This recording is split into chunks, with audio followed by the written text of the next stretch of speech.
For the first time in 334 days, Minnesota Aurora FC back in the land of 10,000 lakes for this Heartland Division tilt against RKC Third Coast, seeking their first win of 2024.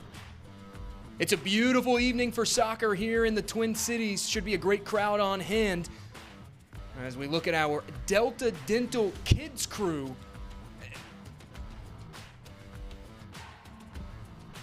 Doing the walkout with both teams, RKC Third Coast and Minnesota Aurora. With that, we welcome you inside TCO Stadium, along with the former NCAA forward Maya Aflakpi. I'm Jake Griffith. Thanks for joining us here on Fox 9+. Aurora comes into this match off just their second ever draw in club history. That may be an eye-catching result for some, but Maya, Aurora's first-year head coach Colette Montgomery singing a bit of a different tune. She says those are results this team needs. Exactly, I agree with Colette, because you need to be playing at a high level for that full 90 minutes. And if you're not competing against strong teams, how are you going to build your resilience? How are you going to build your skills? So hopefully RKC can bring a challenge tonight. I know they have star Jaden Masters, number 21, so hopefully she can bring it and bring a challenge to Aurora. Aurora challenged by Riverlight. They could be in for another challenge against a markedly improved RKC Third Coast side. One goal in their first two matches last year. In the same juncture this season, they've quadrupled their scoring output. And you talk about playing for a full 90 minutes. That's a key to victory for RKC coach John Burke. Exactly, and I know he may have a few injured players, but you have to focus on what you do have, not what you don't. We'll head to break. When we return on Fox 9+, we'll see how these sides line up. Kickoff coming up next.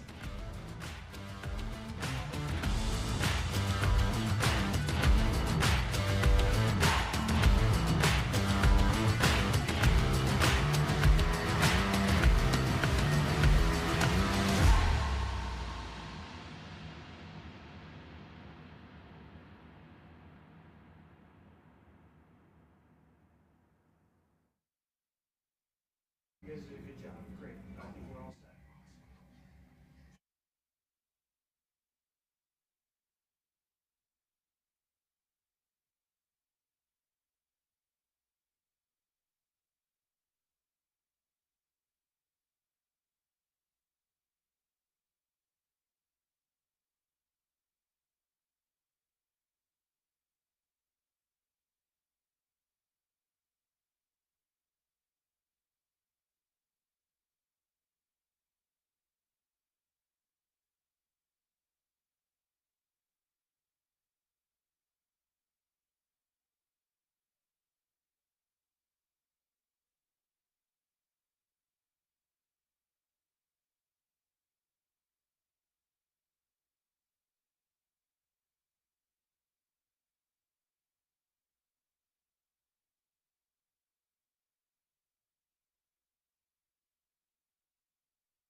Yeah.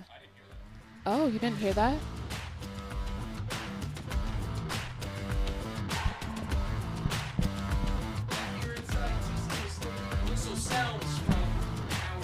Michael in charge, Logan Alcher, and we are underway at TCO for the first time in 2024. A chance to look at how these sides line up, starting with the home side, Minnesota Aurora.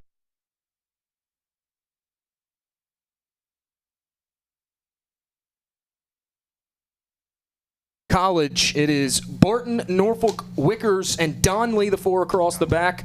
Joe and Stone in the middle. Mariah Wynn, Kat Rapp, Sage Wimes. Those two, Rapp and Wimes, getting their first starts of 2024. And then the one up front in this 4-2-3-1 for first-year head coach Colette Montgomery is Sophie French. For the visitors from Racine, Kenosha County, Wisconsin, it is a traditional 4-3-3.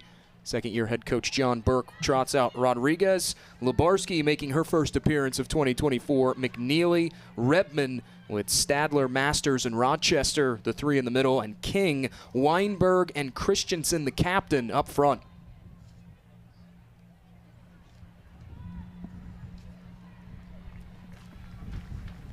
Here's Barton with it up top on the attack for Aurora.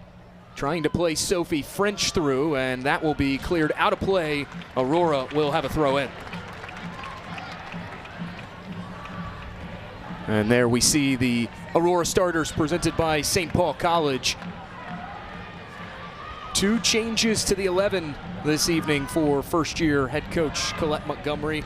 As we mentioned a moment ago, Kat Rapp, Sage Wimes in the 11 for the first time this season. Rapp has made appearances as a substitute in each of Aurora's first two matches. Wimes making her first appearance overall in an Aurora shirt.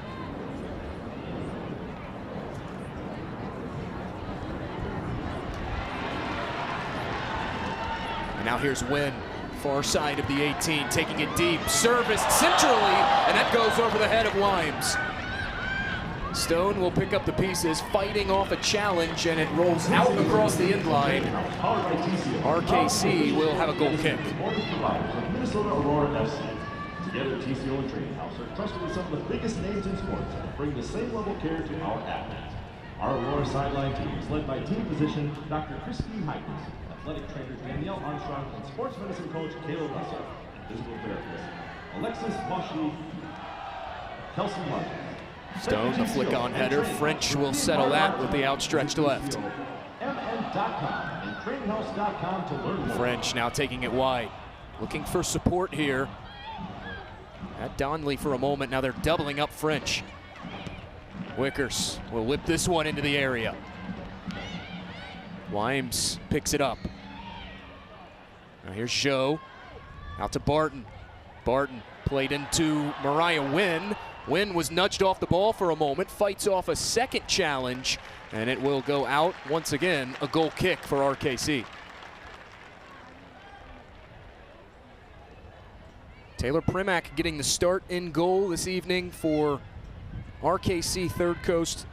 An even 1 goals against average, a .667 save percentage this season.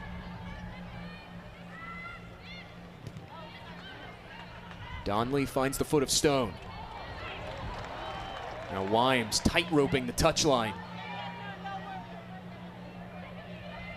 Good defending on the outside by Rodriguez. 7 appearances a season ago for RKC, able to win it back for Third Coast. It's a short-lived possession though. Donley will throw it in.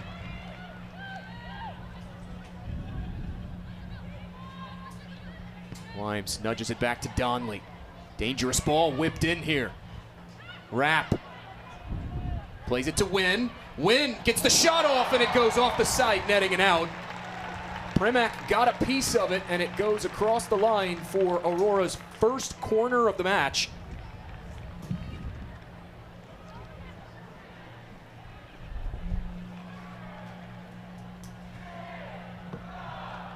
Barton is over it on the far flag. A little bit of wind to deal with here for Khalees Barton.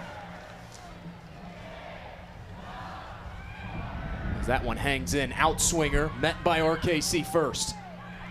Off the volley, Wickers strikes first. It's an early goal, 5 minutes in for Minnesota.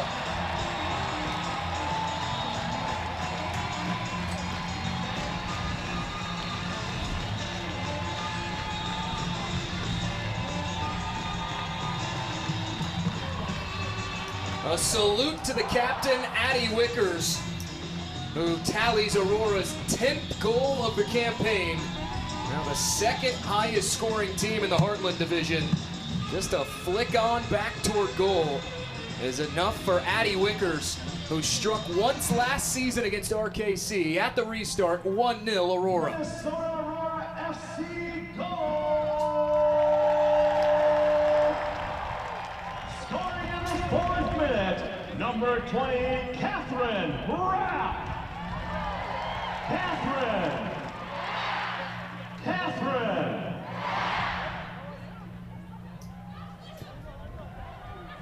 Ball played ahead to Stone. Aurora were building from the back there. Now Donley, that pass behind Stone, but was able to corral it in. Here's Nicole Norfolk. Norfolk has turned into a defensive stalwart for this team, logged 90 minutes against Riverlight FC, and that 1-1 draw this past weekend. Wimes connecting on the give and go with Donley. Back to Wimes. Looking for space, gets a cross off, and there is Primack. Today's Delta from Minnesota Kitchen from La Ola de Lago in Seoul, Twin Cities is brought to you by the leading dental benefits. John Burke, the second-year head coach for RKC Third Coast, said he would put his goalkeeper unit up against any in the USLW. Really feels like Taylor Primack is starting to grow into her own. Played at Holy Cross a season ago, 12 appearances at the NAIA level, has now transferred up to Division II Barton College. She has shared time in goal with both Greta Harms and Micah Smith, but Primack has arguably been the most productive keeper. Donley connecting with Rapp in the middle, couldn't take the touch. Here is Jaden Masters, mentioned in our broadcast open, will clear that one away. And it's out for an Aurora throw on the far touchline.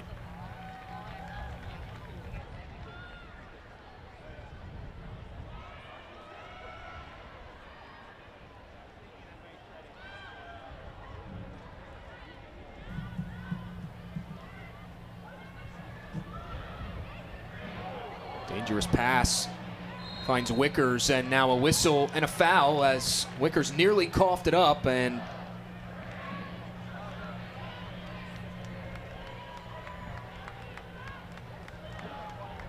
that is Christensen, tied for the team lead with 2 goals, who her path to the ball was impeded. A look at it here again on the replay. Plays into what John Burke was talking about this week. He said that his team, much like Minnesota, wants to be a high-caliber counter-pressing team, and the counter-press coming up big. Straightaway save made by Taylor Kane, her 3rd stop of the season, and RKC has their first shot on target.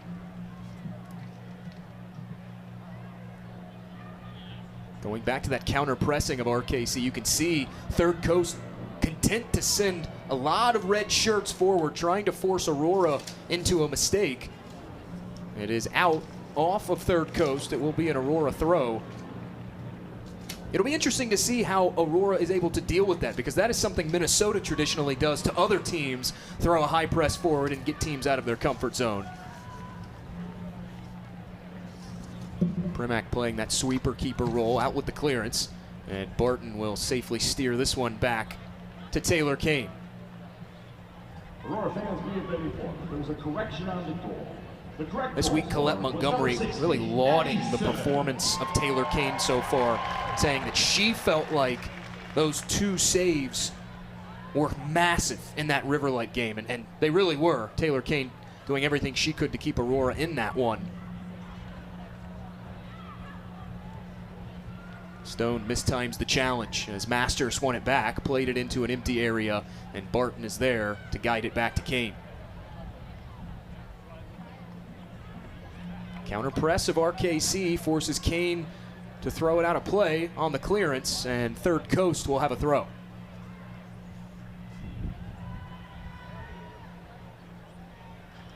Now consecutive throws here for RKC Third Coast.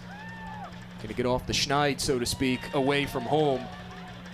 2, 4, and 0 in their last 6 fixtures away, but they have won 2 of those last 3.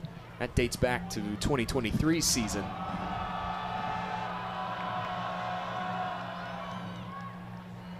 Now Wimes will come forward. Was disrupted for a moment. Now RKC solidly on it. That one slipped through. Christensen will run it down and runs out of room. That will be a Minnesota throw.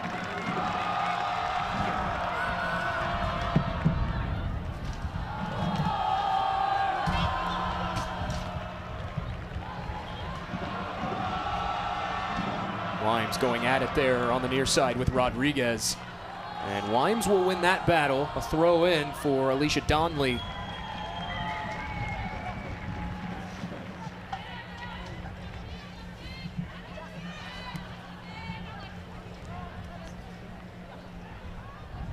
Nice move by Christensen to win it back. Connects there with Jaden Masters. And it is out again for a Minnesota throw.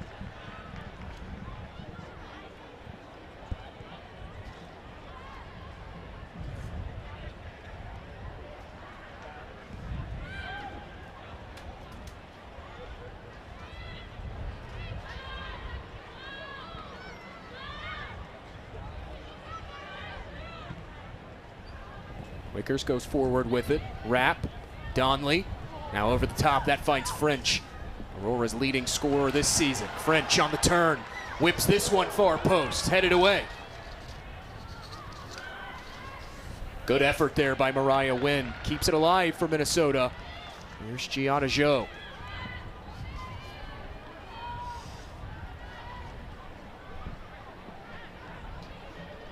Norfolk now attacking down that far alley.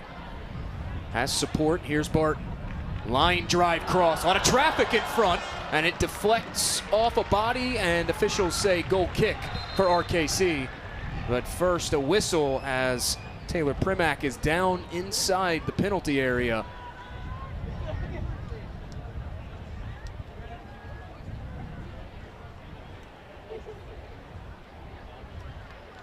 Wimes may be small, but she's able to put her body in the middle of those defenders and not be scared at all, which I love to see. Very shifty too, very quick, has that second gear, they say. For RKC, as we take a look at the replay here, as we mentioned, a lot of traffic there in front, and you see Primack there in the green in the middle of your screen. Immediately popped up, grabbed the head, and it looked like as she dove to punch it out, may have collided with the foot of one of her teammates. Hopefully it's nothing too serious, because you have to be very serious about head collisions. The RKC training staff currently going through the tests, making sure Primack is good to stay out, and it appears as though she is.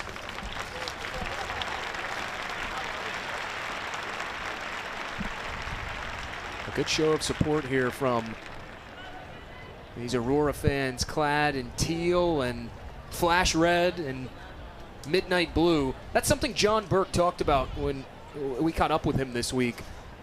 How much his team looks forward to playing matches here at TCO. He went back to last year and he said, hey, we got destroyed 10-0 here in this building. But after Greta Harms subbed out late in the match, she got a standing ovation from these fans. And he said he felt like that they were still rooting for Aurora, but they were also pulling for RKC a little bit just because of the heart this team shows.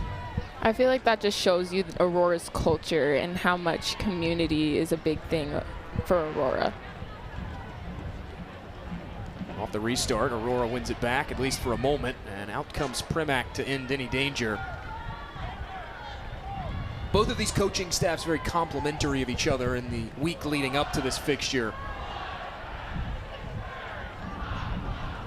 Now Stone steps up, midfield interception. She's one of the best in the USLW at doing just that, as French fighting through challenges. Delivery was flat on that pass, allowed Joe to intercept, and now here's Wickers. They recycle this one to Donnelly. Donnelly's long legs give her an advantage on the ball. Master stepped in front, beat Morgan Stone to it first, and is able to win a throw in for RKC. Alicia Donnelly, though, another one of these players, a newcomer for Aurora that has prior USLW experience, 9 appearances for Cleveland Force a season ago. And now here's Aurora attacking. It's Sophie French. French left off for Barton. Delivered inside, intercepted. Short clearance here for RKC. Stone will play Donnelly through. Expert ball. Donnelly tries to cut it back. Solid defending there from Rodriguez. The key now for RKC is, can they break out from this defensive third? They have struggled with that early on.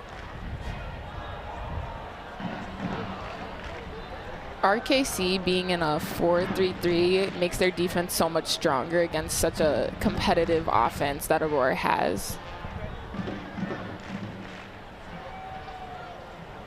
John Burke saying this week, you can't let the opponent get too far out in front. Aurora already up 1-0 after just about 5 minutes of play.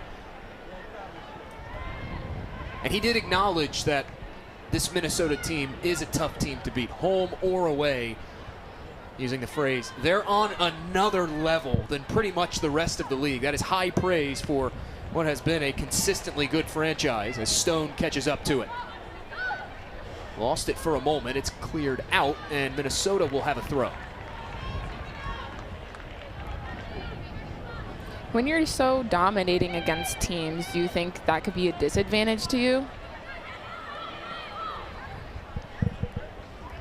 I think at times it could be. I think it is important, like we saw in that Riverlight match, for Aurora to get early challenges in the season.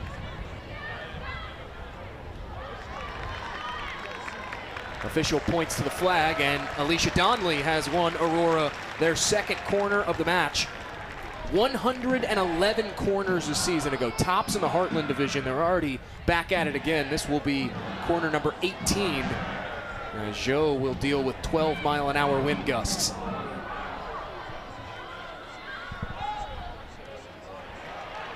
Here's Norfolk, second ball back in. All alone is French. What a reflex save made by Primack.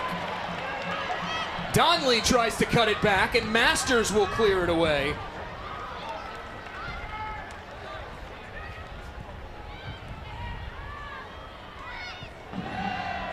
Stone goes back to the point to Wickers, who works it over to Norfolk. What a save that was from Primack. Really backing up the high praise from her coach on that one.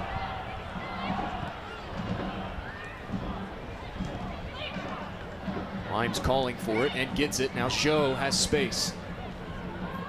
Laterally to Stone. Aurora progressing nicely down the pitch. Norfolk connects with Wynn. Wynn whips that one in with pace. Ooh, that just missed the near post. That looked like it went in from my angle. It was marked for goal. Took just a hook at the last second. A look at it here again. This is a seeing eye ball from Mariah Wynn.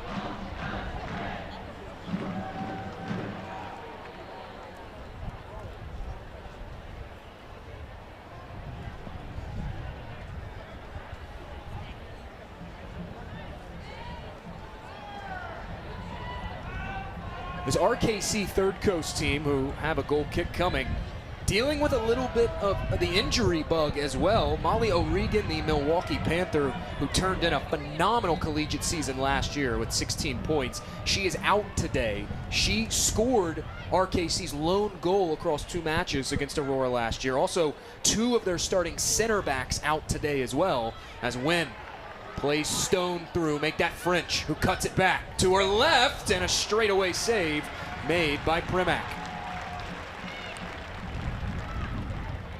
It's good that French still decides to take that shot because you never know what's going to go in. Colette Montgomery this week saying, although she was not here last year as a coach, she can tell the difference in Sophie French's play this season to last just by watching film and seeing French. She said French has really grown into a leadership role this season.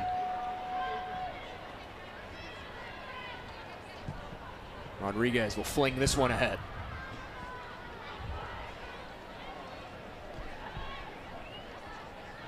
Nautical Bowls provides healthy and delicious meals for Minnesota Aurora to keep the players fueled. Get your bowl in the southwest corner of sections 101 and 102. Norfolk just seems like she's all over the field today, playing offensively and defensively. She has really turned into a reliable piece on the back four for Aurora. Here's Wimes. That one took a carom off of the defender in Rodriguez, and it's Aurora's third corner of the match.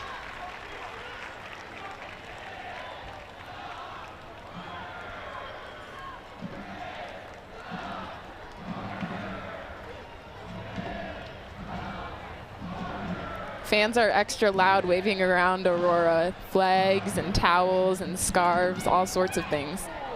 First to it was RKC, had Alicia Donnelly flying in, and Jade Masters is down, shaken up after that collision.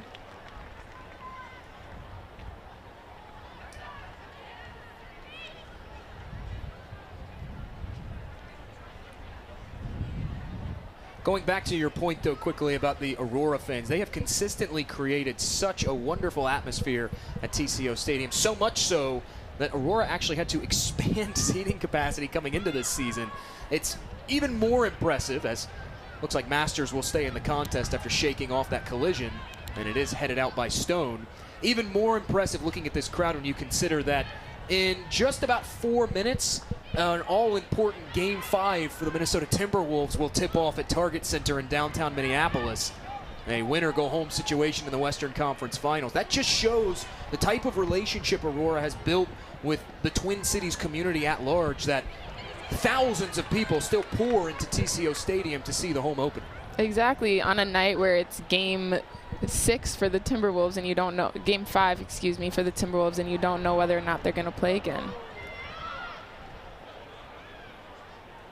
When I had a chance to sit down with Aurora's Colette Montgomery in the off-season to catch up with her, that was one of the things when I asked her, why Aurora? Why now? That was one of the things she pointed to, was the culture that the previous coaching staff and former head coach Nicole Lukic had created with this team. And she said the goal is to take that and build upon it, make it even better. And at the end of the day, everyone is intentional with their purpose, and they're like-minded about creating a great atmosphere of soccer and building women's soccer here in the Twin Cities. And I've definitely seen that going to trainings, how supportive they are of one another. When someone messes up, they always try to lift each other up. It's amazing to see. Christensen tried to cut it to her right, I should say, and Stone will come up with it, steered back to Kane.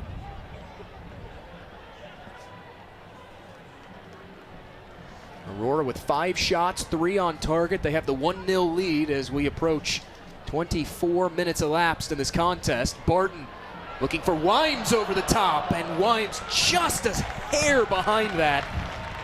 Yeah, she's sneaky with it. This has been a nice added boost for the Aurora attack today to have Sage Wimes in for the first time. She and Asa Conte, the two Kansas Jayhawks, spent last week in Los Angeles at a Black Student Athlete Leadership Conference. Such a great opportunity for them.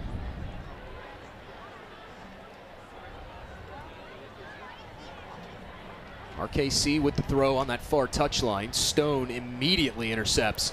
Oh, there's a nifty ball by Kat Rapp. Clustering up in the midfield, RKC will come out with it. Played back to Primack. We alluded to it in our broadcast open about the challenge that RKC could present today. You look at the record and you think, well, maybe not much improvement from this season, or from last season to this season, I should say, but it's about the deeper stats that contextualize that.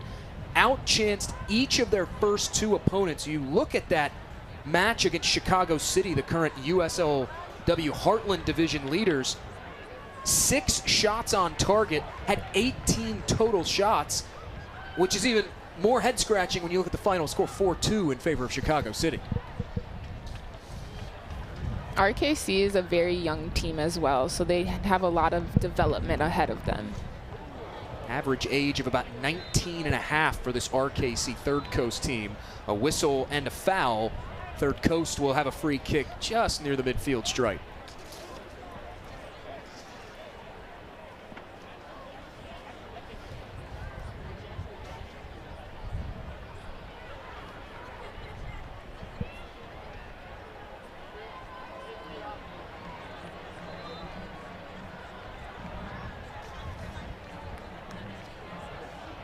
Barton heads it away from danger.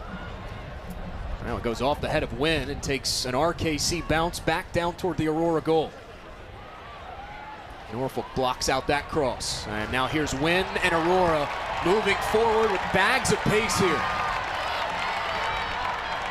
Looking to play Wimes through. Wimes first to it, slips it past and in.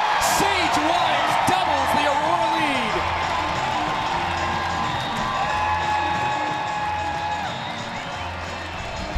That is textbook soccer for Minnesota on a counterattack. Aurora and Sage Wimes go up 2-0, bowling over the competition early. That was such a smart play by Wimes. She just nicked it right in past the goalie. And that is a beautiful ball by Mariah Wynn. Just enough in front of that final defender. And Wimes is smart too, the young player. A veteran move there to stay in line with that last defender. We've seen Aurora get called offside a handful of times in their first two matches. Stays onside and stays in the lead, does Minnesota. 2-0. Number 24, Sage Williams. Sage. Goals 20 minutes apart in this first half for Minnesota. It's Wimes opening her account in 2024. And now questions to be answered for RKC, who give it away in the defensive third. This is Wynn. Wynn skies it over the bar. Wynn was telling me how her favorite part is crossing it, so maybe she got a little too excited there. These last couple of minutes, Mariah Wynn has really kicked it into a second level, assisting on that Sage Wimes goal, and then the great defensive run just moments ago to win it back for Minnesota. She's a player that they rely on. 11 appearances a season ago for Minnesota, 5 assists last year, also had 5 goals to go along with that, but really a master facilitator is Mariah Wynn. Stone will have a hit from distance, and that wistful ball goes sailing high over the bar. That's not a bad shot, though, for Morgan Stone. She has hit from that distance at least one in each of her first 2 seasons. Twice she's ended up on SportsCenter top 10. Yeah, she needs to continue to take those shots. I mean, we're up 2-0 right now. Why not? In fact, if I'm not mistaken, had a long hit from distance in this facility against RKC last season. One of 10 goals Minnesota scored against RKC. Donnelly whips it ahead. It's French. Now Donnelly sailing to that back post. Wynn got to it. It falls to French. It's blocked. Barton off the second ball. Barton goes off the top netting. Minnesota peppering RKC with chance after chance. That was so close. I could even see the frustration from Barton right there when she put her hands on her head like, huh. Just inches high. A credit, though, to Khalees Barton, who is still getting back into the swing of things playing soccer at the tail end of her collegiate career, suffering a knee injury that she had to rehab from. Knee injuries are always so hard to come back from, so extremely proud of her for continuing on and playing a full 90-minute game. Here's Stone moving laterally with it. Played to the near wing, Wimes. Pass was a bit telegraphed, allowed RKC to disrupt it. And now a well-timed challenge. Well, I'll take that back. A whistle and a foul.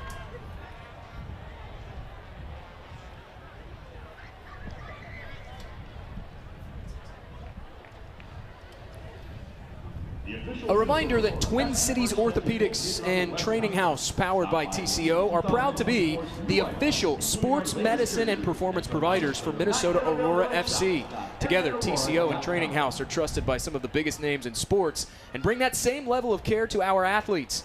Our Aurora sideline team is led by team physician Dr. Christine Heikus, athletic trainer Danielle Armstrong, sports performance coach Kayla Russell, and physical therapists Alexis Moshley, Kelsey Majerus as well. Thank you, TCO and Training House, for being a part of our team. Visit TCOMN.com and traininghouse.com, that's HAUS.com, to learn more.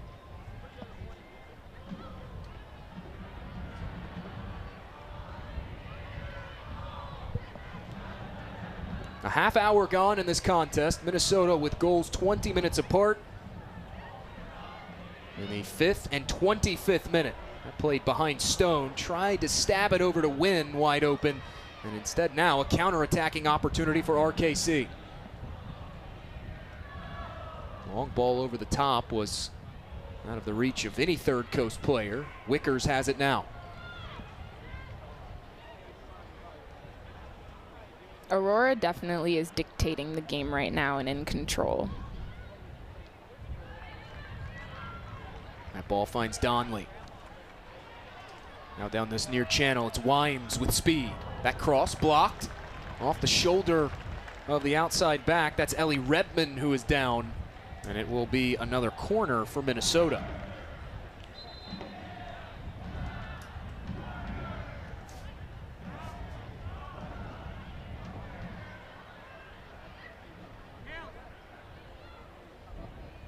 That cross caught Redmond just in the wrong place. Looked like it knocked the wind out of her. You can see her down as the training staff will come on, sort of holding at that side, top of the chest area. Yeah, that's really painful. One of the worst feelings. Definitely got the wind knocked out of her.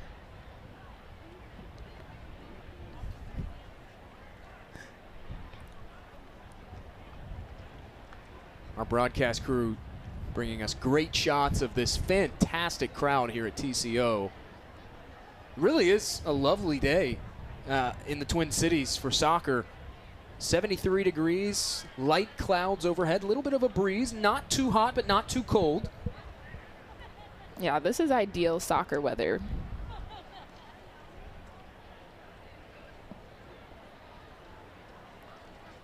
Such a packed stadium. I love to see it. And the great thing about TCO Stadium, there really isn't a bad place to sit here. All the sight lines are great, even ours up here in the booth. As Redmond back up to her feet, gets a nice ovation from the crowd. She will walk off. Because of the injury bug, RKC Third Coast not able to use the full allotment of the 18, instead only traveling 16 players, 5 subs, but 2 of them are keepers. As Barton won't get to that, and now it's a foot race here between Wickers out up front and Weinberg. Weinberg tries to catch Kane sleeping. Having no subs didn't give her the opportunity to get the touch and dribble. She's just so tired, as we can tell.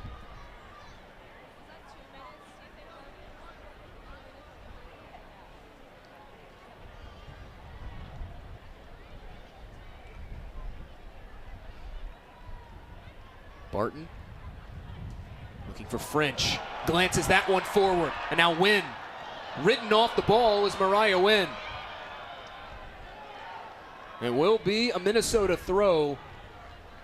I hear some fans upset that wasn't a call, but I feel like that was pretty even. They're both leaning into each other. This is French now with it. French waiting for teammates. Now cuts it back. French's service. Finds Wimes. Wimes couldn't take the touch inside the 18, and it's cleared away. A short clearance, though. Donley wins it back. This is Giada Joe. Corkscrews one. Wynn is there. Wynn off the rebound. Deposits it in. Minnesota up 3-0 in the first half. She did not give up. Taylor Primack pleading for a whistle from the officials. The goal will stand. 3 first-half goals. Aurora running riot in Eagan.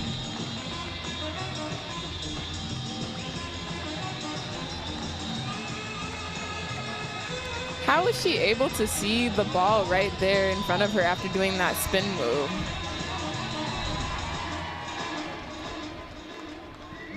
Mariah Wynn striking for the 2nd time this season. That's 2 goals and an assist to her credit in 2024. And a defensive lapse for RKC. You saw the replay moments ago. Wynn was sort of unmarked right there, allowed to just hang out in front of Taylor Primack.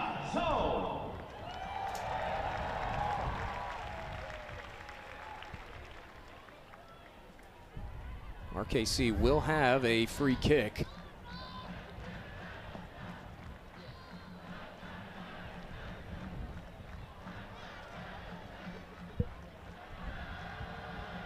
Here's Masters. Threads one through the middle. Knocked away.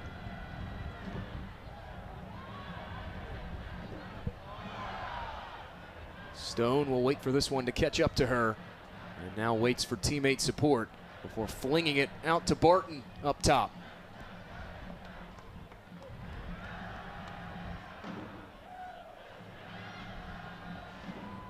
Joe, great ball to Sage Wimes.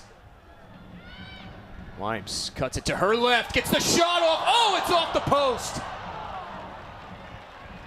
Sage Wimes nearly bagging a brace in spectacular fashion. Instead, Taylor Primack's best friend, the post, keeping RKC in it for a moment. That was an amazing move by her. She made it look so easy. Just unlucky.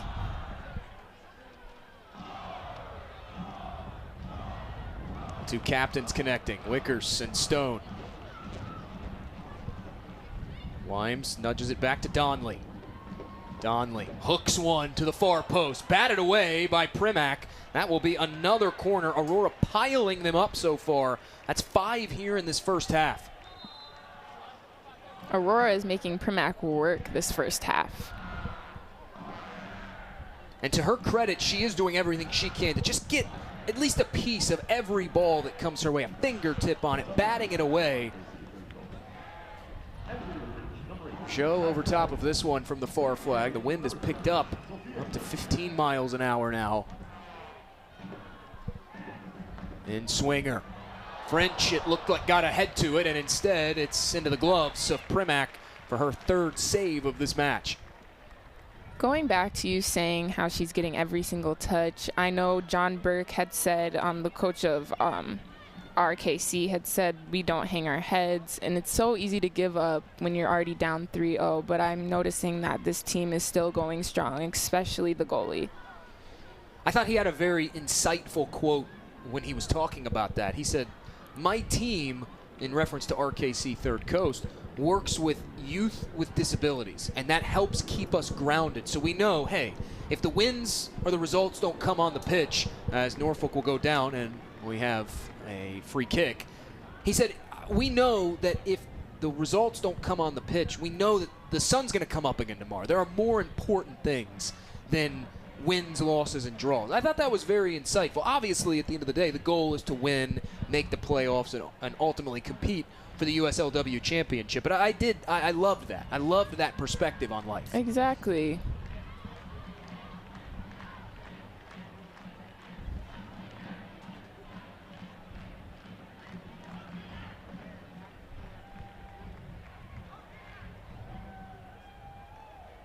This is Barton with it.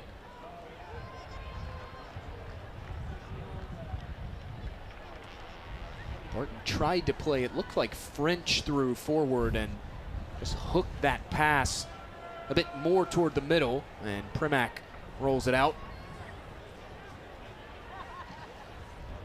No options going forward for RKC. Back to Primack again.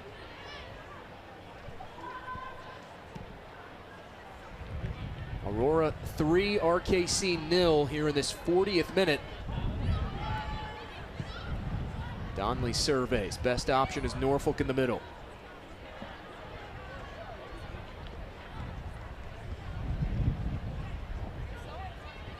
Limes keeps it tight in on that near touchline. Now give and go back to Donley.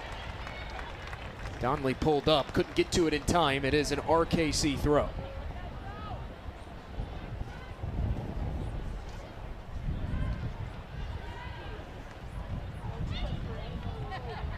Limes feeds French. French was looking for Rapp. It was cleared away, a short clearance. Now here's Barton.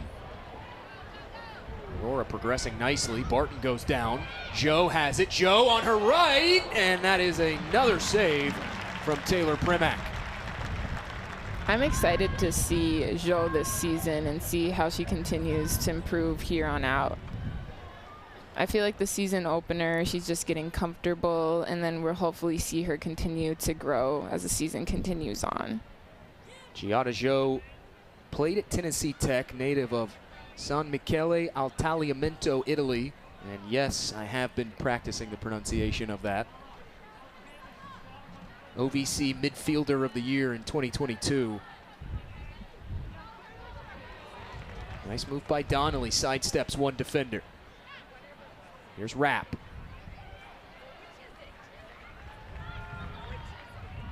Barton tries to slip that one through to Wynn. Wynn looking for Barton on the interchange. Wynn went down, was looking for a call, won't get it. And now here's Christensen, a nice job. Straddles the stripe on the top side.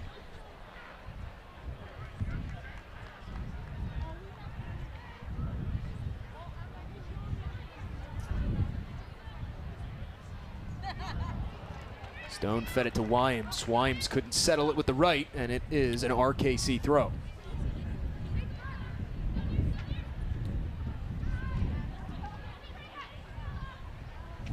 This one caroms to the foot of French. Now Stone over the top. Foot race here for Rapp. And it's out of the reach of Cat Rapp.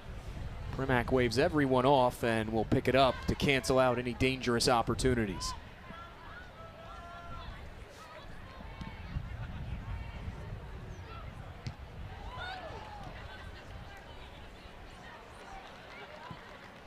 RKC seems to be getting tired now, as they barely have any subs available. Here's Kane out in that sweeper keeper role, feeds it to Donley ahead.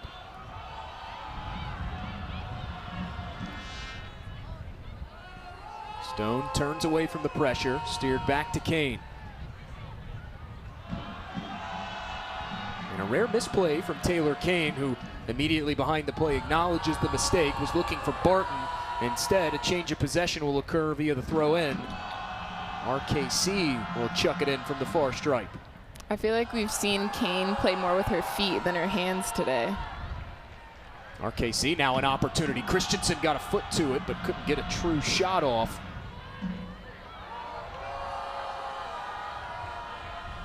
Rodriguez there felt pressure from Wimes, whiffed on the header. Down goes Masters, who won't get the call. Against the grain comes Minnesota with numbers.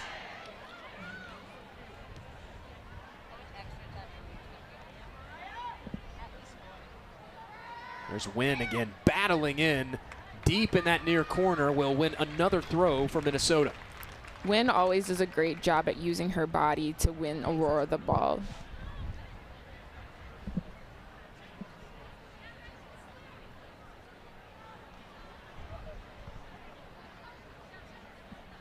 Donley has the throw for Aurora.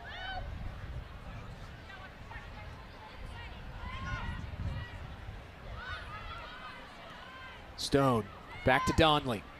Looking for the cross, will get it off, and it goes sailing on her over the net, out, and another goal kick coming in the waning minutes of this first half.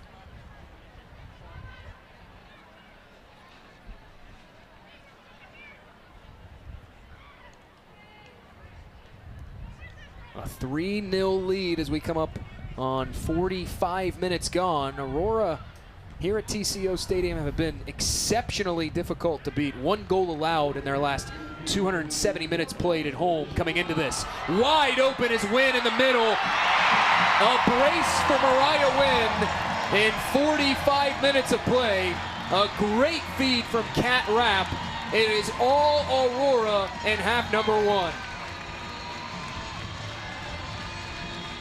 Yeah, Cat Rapp did an amazing job at seeing Wynn in that position and giving her the ball at the perfect opportunity.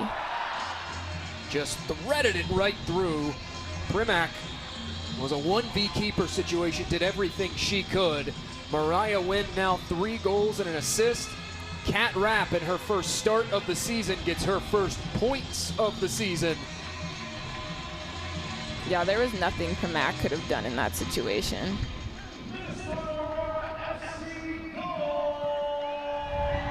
Immediately off the restart, Stone steps in front, almost won it back for Aurora, and now they do win it back. We are in first half stoppage time.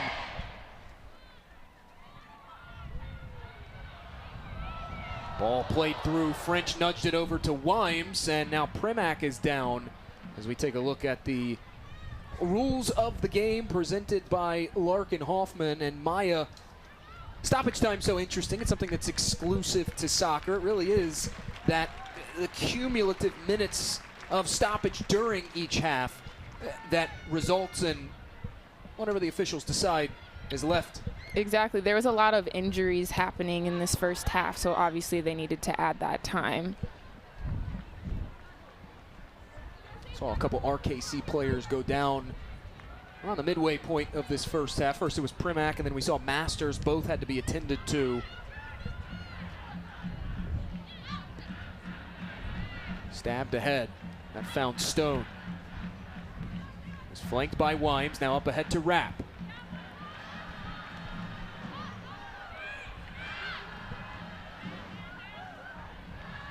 Nicole Norfolk will corral that one in. Now Wickers flings it to the outside. Aurora changing the angle of the attack. Oh, here's a dangerous ball from Khalees Barton, headed away by RKC.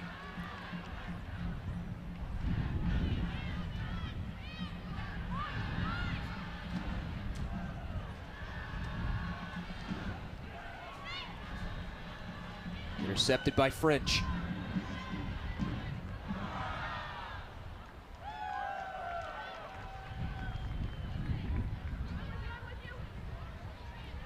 Aurora has such a strong defense, making it almost impossible for RKC to even get one single shot on the goal. That's something Colette Montgomery talked about this week, saying as much as people focus on the offense, she really feels like it starts along the back for this team, both in net and the back four. At the half, Fox 9's Dawn Mitchell will sit down and chat with Aurora's first-year head coach, Colette Montgomery. That's coming up next on the halftime report.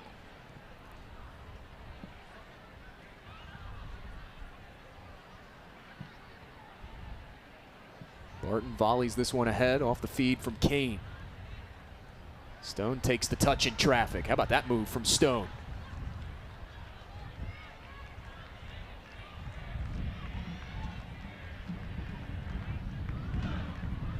They go back to Kane.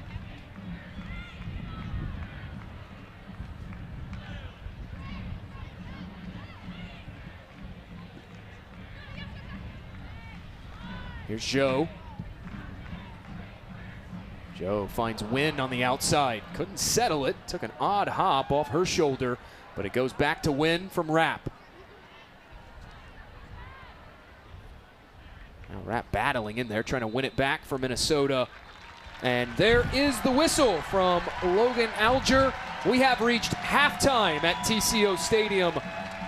A 4-0 lead for Minnesota. The goals coming early and often. The scoring started in the 5th minute, and it continued all the way through to minute 45. We had to break on Fox 9 Plus. Don't go anywhere. The halftime report coming up next.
Oh, it's okay. It is what it is. So. Oh yeah, this is the one. Where you were using that? Yeah. And then Jake was on. Yeah, he was on using this one, Okay. and that's the one that was not working. Yeah.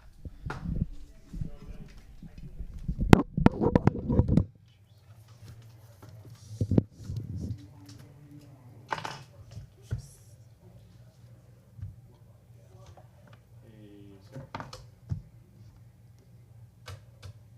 You there?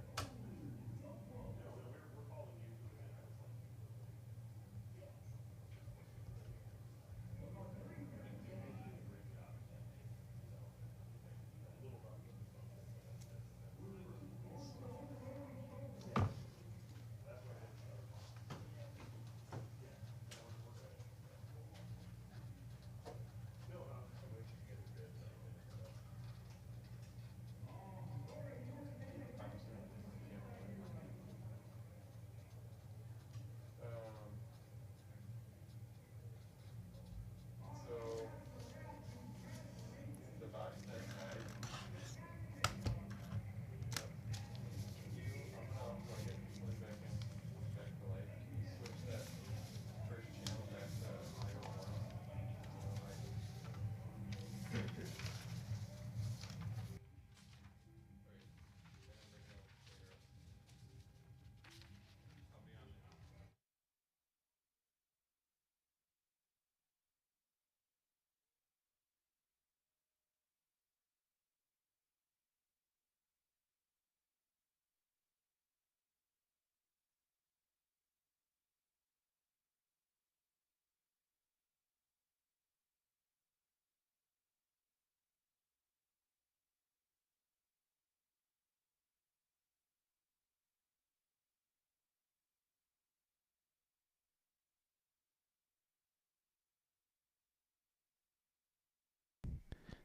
Okay, I hear myself. Interesting. Now, do I trust this box? That's the question.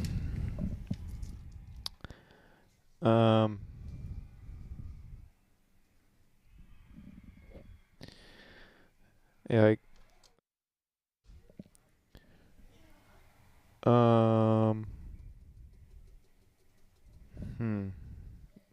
yeah, you hear me. It's working now.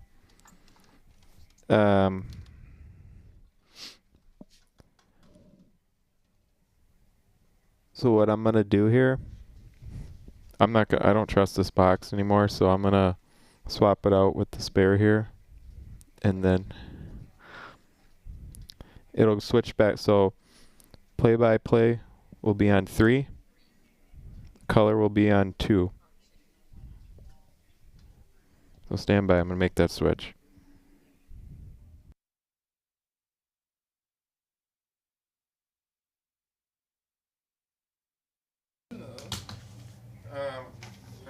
I need to get to that. Oh, yeah. Box. Nice and down plug.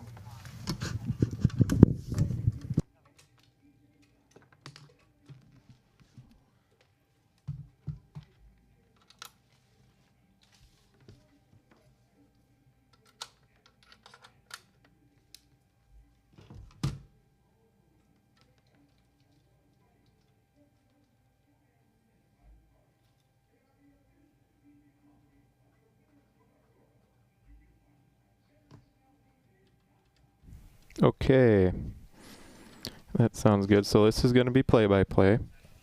All right. All right. And then, yep, stand by.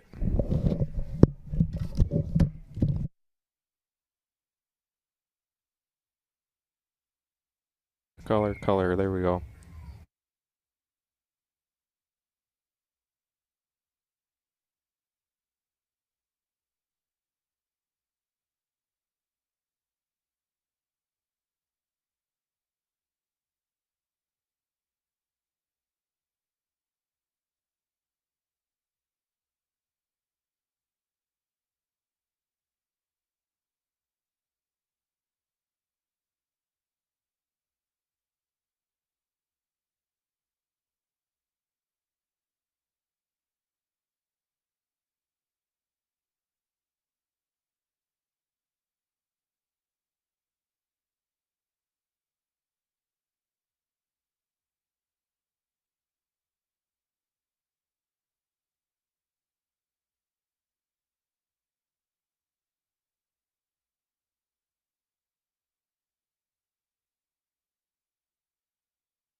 Back on Fox 9 Plus, we are moments away from the start of half number 2.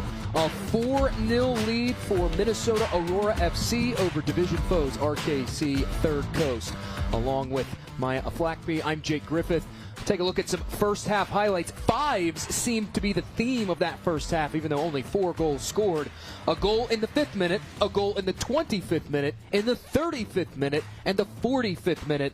Minnesota Aurora flexing their offensive muscles today, Maya. Yes, that's correct. And they're just making things happen today and making it almost impossible for RKC to get anything on them. Keeping with the theme of fives, Aurora with 5 corners in that opening 45 minutes. We mentioned earlier in the match, they led the Heartland Division in corners a season ago, well on their way back to that top spot again. The shots on target also a big story. We just saw one a moment ago, and now here's another one. 8 shots on target, but 4 saves for Taylor Primack in those first 45 minutes. This is definitely the night for Mariah Wynn and Sage Wimes, as they've been dominating offensively. Mariah Wynn with a first half brace. It was Addie Wickers who got things going in the 5th minute. Wynn strikes in the 45th minute to complete that brace. Also set up Sage Wimes, as you mentioned, with a beautiful assist for Wimes' first goal in an Aurora shirt. Last match, Aurora struggled to finish their chances. They had 8 shots on target. Colette Montgomery earlier this week saying that was an emphasis in training this week, of being clinical, of being efficient. And Maya, they're being very efficient tonight. They really are, and they're being relentless. They're not giving up on anything, and they're playing hard throughout the whole game, because I know it's easy to play the way RKC is playing, but no, they're staying their game. They're playing their game, staying in their rhythm, and keeping up the pace. The fans had waited over 300 days to see Aurora return to TCO Stadium, and they have had just about everything to smile about this evening. What a great crowd on hand on such a beautiful night for soccer here in the Twin Cities. Colette had said, we want to entertain the crowd and score lots of goals, and that's really been their objective from day one, and that's what they're doing here tonight.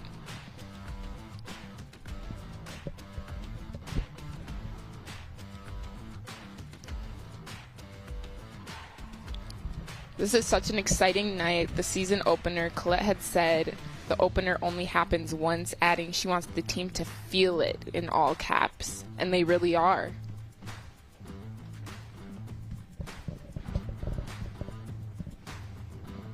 And part of that conversation was the fact that she said, hey, this is also my opener as well. And she expected her team, and she even conceded that she herself would feel normal human emotions, as she described it. But Aurora has done a good job of tamping down on those emotions and not being over-eager to get out here at TCO Stadium and return to play in front of their home supporters. You know what my favorite part of tonight's been? The celebrations. I know Wynn said she was saving those for the opener, and it was worth the wait. Mariah Wynn is known on TikTok for coordinating soccer celebrations. Correct me if I'm wrong, 1 million followers on TikTok yeah, for Mariah Wynn? Yeah, that's correct. Yeah. She's popping on social media.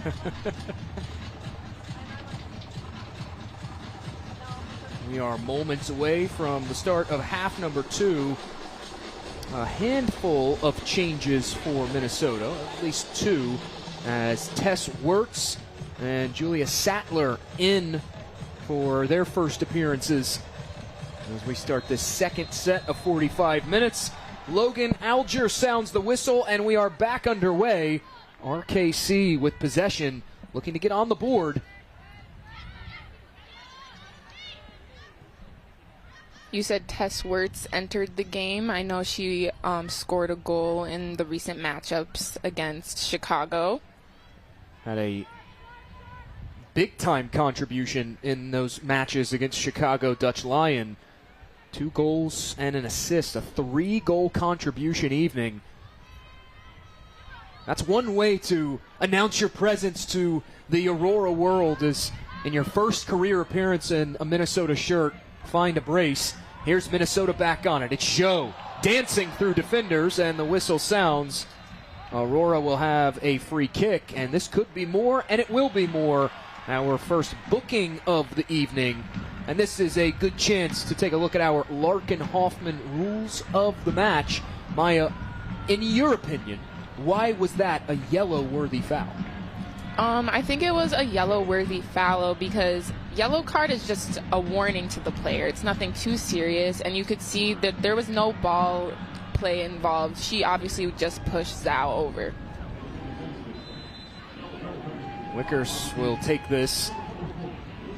Quick look at it again as this ball falling through into the area and corkscrewing into the gloves of Taylor Primack.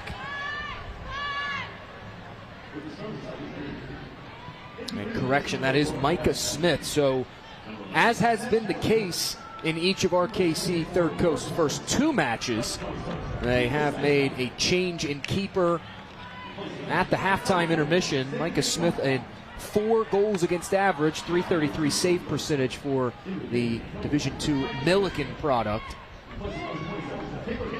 In the middle to Sattler on her right. Sattler, a nice stop made by Micah Smith.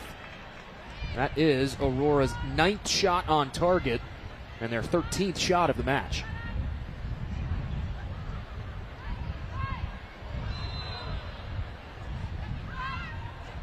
Free kick quickly taken. RKC tried to quickly take that free kick.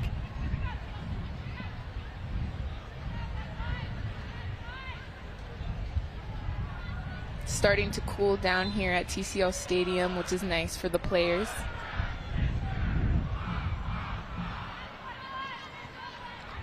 Nearly puts a right boot into that one, went all the way down the pitch, and now Aurora trying to coalesce and win it back. Donnelly made a play for it, now on the interchange. Can Rodriguez get to it? She does. Wanted to thread it back through in the middle, was looking for a teammate. That was a nice build-up by RKC, and I know they talked about counter-pressing early on, and they did that early on in the second half.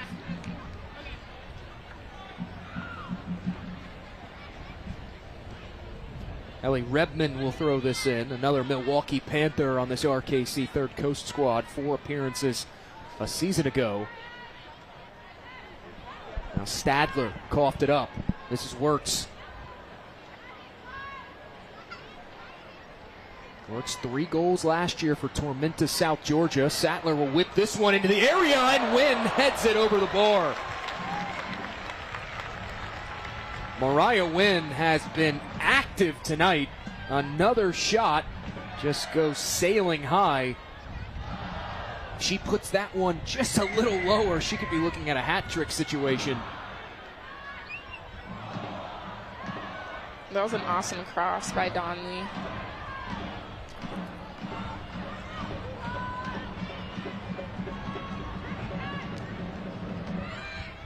Wickers, little flick back on, finds Joe. Now here's Sattler.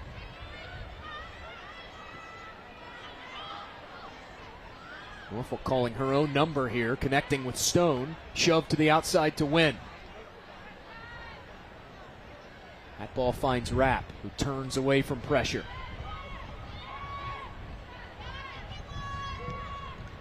Barton hangs one high toward the back post. There was French, and French collided with a defender. That was Ella Lubarski. That was a smart play by Barton, playing it to the middle. It's always important to play the ball to the middle.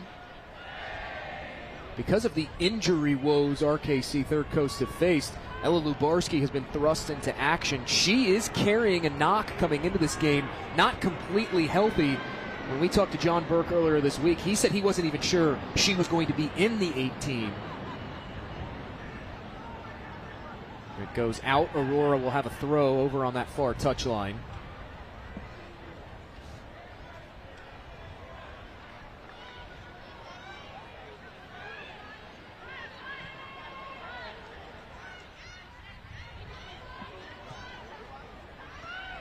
Barton finds Rapp. Rapp will play Wynn ahead. Now Wynn finds Wirtz. Wirtz, danger territory, stop made. That's Micah Smith, another save. From distance, Show will sail that wide of the far post.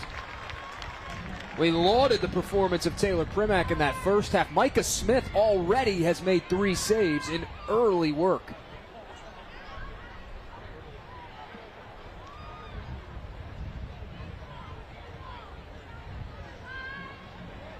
RKC is having such a difficult time on defense, and I feel like when you're in a 4-3-3, the defense is so important.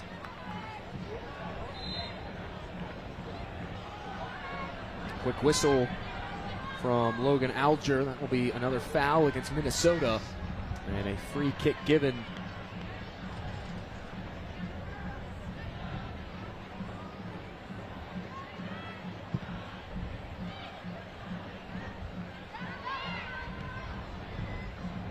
Weinberg couldn't corral it in. Cleared away by Minnesota. Masters had it for a moment, and now she wins it back. We haven't seen much of Jaden Masters in this match, at least haven't called her name. She has played every minute so far, but she is an impressive player. The former Houston Cougar, set to transfer to Louisiana Monroe, will go up against a couple of these Rapp sisters in the coming collegiate soccer season in the Sun Belt Conference, as Wirtz miscommunication between she and Kat Rapp. But Masters last year called up to the Bermuda senior national team in her first international cap of her career, a brace. Very impressive player. Aurora has done a good job of canceling her out.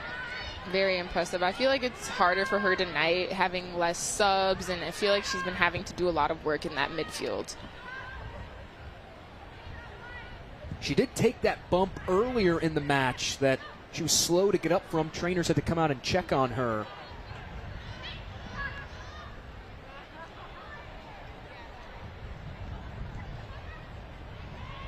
Nowhere to go but back to Wickers for Nicole Norfolk. And now Aurora will try to build from the back. Here's Donley. Starts and stops, and it's cleared out. Aurora will have another throw.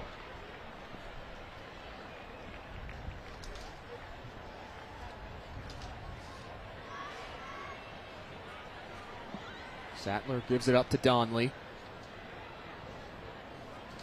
Options for Donley. A little too much behind that ball. Was looking for Wirtz down that far alley, and it's out for a goal kick.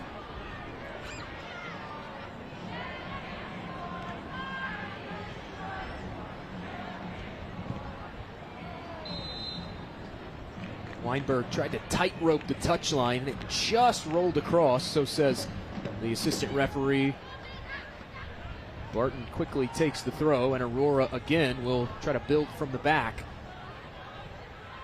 First time in quite some time we've seen RKC attempt that counter pressing. Will be a product more of Aurora being so quick to go forward with it. Here's French. French with the French braids. French whips this one into the middle. Curling ball was cleared away. Now here's Sattler. 9 appearances last season for Capital City Atletica.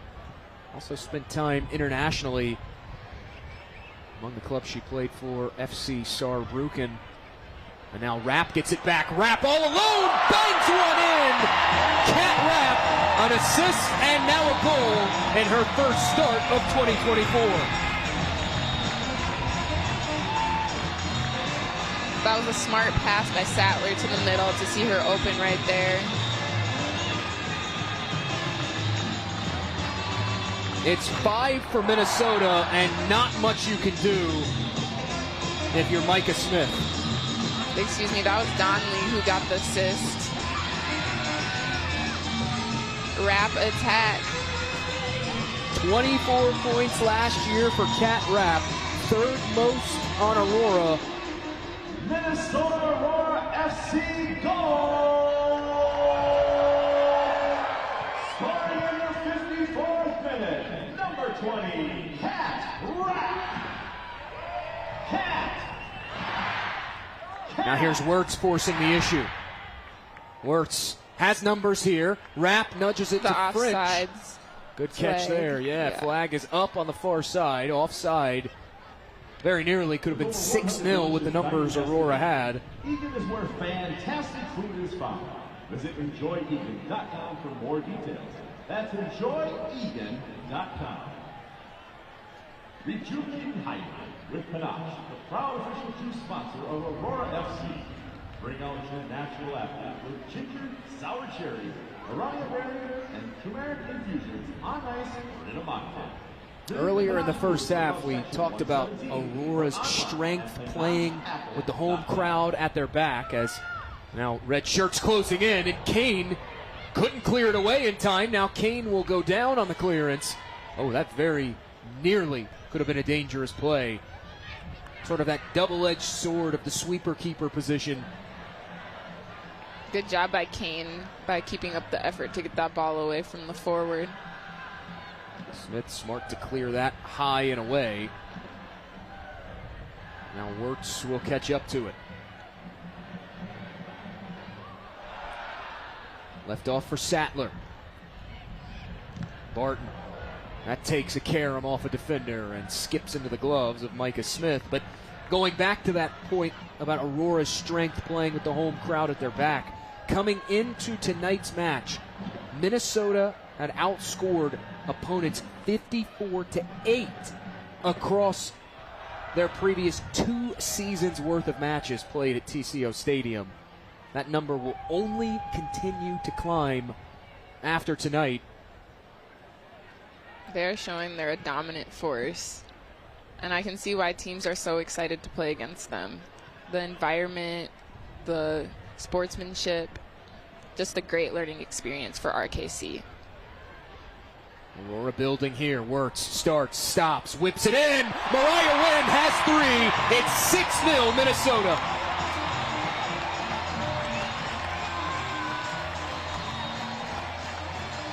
Wow. Fans are excited about that one. Have a night, Mariah Wynn. A hat trick to run her total to 4 on the season. And this is a lovely service from Wirtz.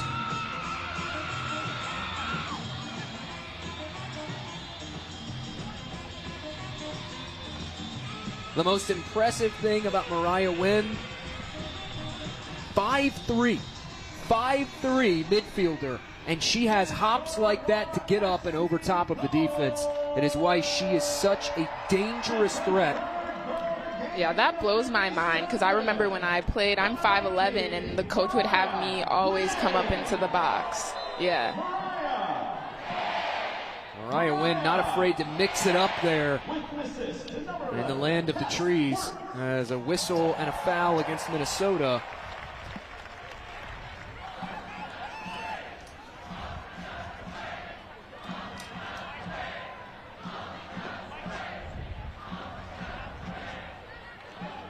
If you're a Minnesota fan, the great thing about a player like Mariah Wynn, she doesn't play her collegiate ball far from here, plays at St. Thomas, 9 goals in 2 seasons for the Tommies. And now we have a whistle and a foul against RKC.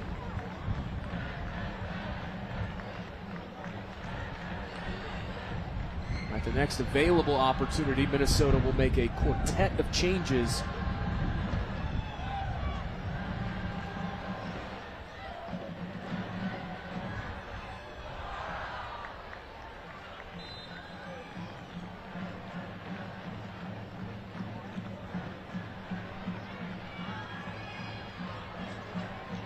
Flick on header from Wynn. French forces RKC into a clearance out. Minnesota will have a throw. It truly blows my mind that Wynn is able to win every ball in the air against people that are taller than her. Consistently one of the best players in the USLW at winning aerial duels despite giving up so much height. As Giada Jo will sub off, Khalees Barton joins her as well. Mariah Wynn also gets in on the action as Jelena Zbilic, Taylor Shell, Rami Rapp will come on. Now Sophie French joins the changes as Katie Duong, the 53rd overall pick in this year's NWSL draft, comes on for the first time. Duong had started the first 2 matches of the season, now coming on as a sub, just across the hour mark played. Number 51. That speaks to the depth of this Minnesota team, something Colette Montgomery has talked about time and time again. Talked about it this week, saying that this coaching staff had some really tough decisions to make when deciding who made the 18 this week. There's so many talented players to choose from. It's such a tough decision because Katie Duong, she even plays for Stanford, which is a very, very strong program. Prior to that, played at University of Minnesota for 2 seasons. Just wrapped up that Stanford career this past year. His Rapp, that's Rami Rapp, feeds it laterally to Zvilic. Whipped in, bouncing around. Zvilic sticks the foot in, wins it back for Minnesota.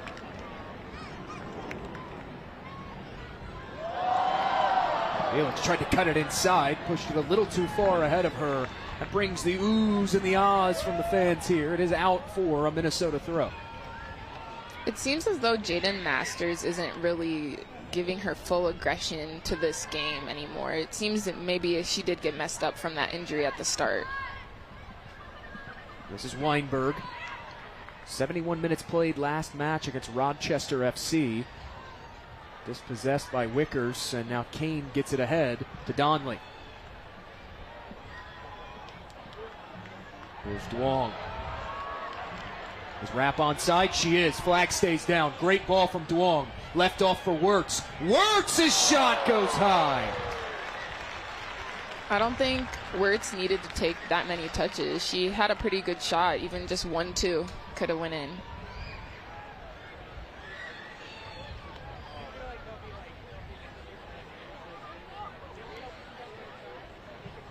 Aurora with 6 goals in under an hour played here at TCO Stadium. Putting up video game numbers once again this season, as that will go skipping all the way back to Taylor Kane. And now we have a whistle. I think the ball may have went out. Me personally, it did not look like it went out. That is a good catch, though, because our near side AR did hold that flag up just now. So it instead will be a throw for RKC. But going back to it, Aurora putting up video game numbers again this season. They now join Racing Louisville, Flatirons FC, and Christos FC as one of 4 teams who have scored 6 goals this season. That is the 8th highest total in the USLW this season. Tennessee SC with 15 goals scored against Athens back on the 24th of May. Of course, then Aurora also had the 8-goal outburst against Chicago Dutch Lion. Colette was talking about how women's sports command and deserve more spotlights. And to see Aurora, such a talented team like this, it just makes you want the sport to grow so much more.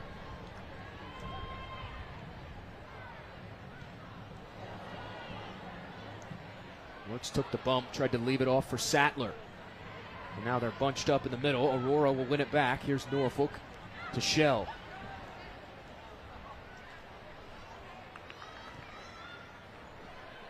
Shell has been primarily used as a sub. That is Taylor Shell in the 12th shirt as an outside back. But she has really been a force when she comes in as a substitute. And a valuable pickup out of Miami for this Minnesota Aurora team. Now Rapp, hold everything. Flag is up on the far side. Someone was in an offside position.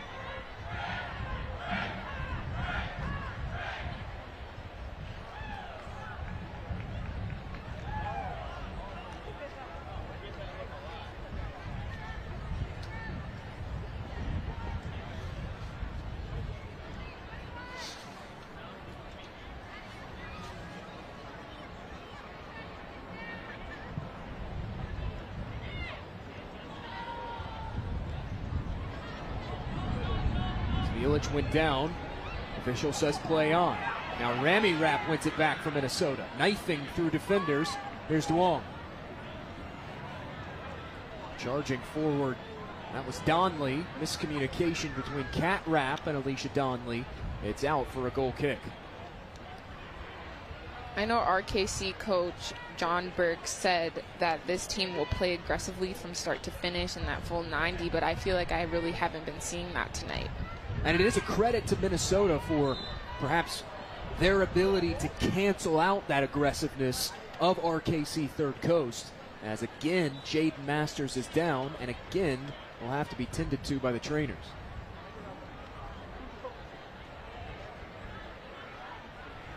Looks like it's something with her hand. You can see she keeps waving that left hand as if to kind of shake it out. Suffice to say,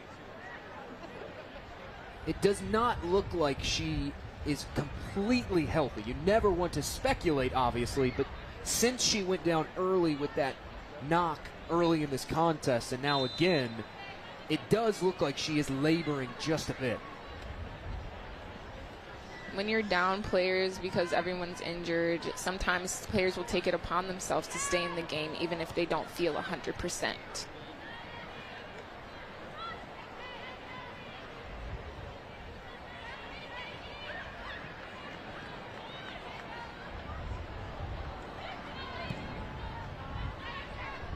Donnelly rolls one back to Norfolk. Here's Sattler. Former Oregon State Beaver is Julia Sattler. Sattler also played in Europe, and it was Austria and Albania, just different places. Shell whipped that one in. Spielic took one touch and fired a shot that was blocked.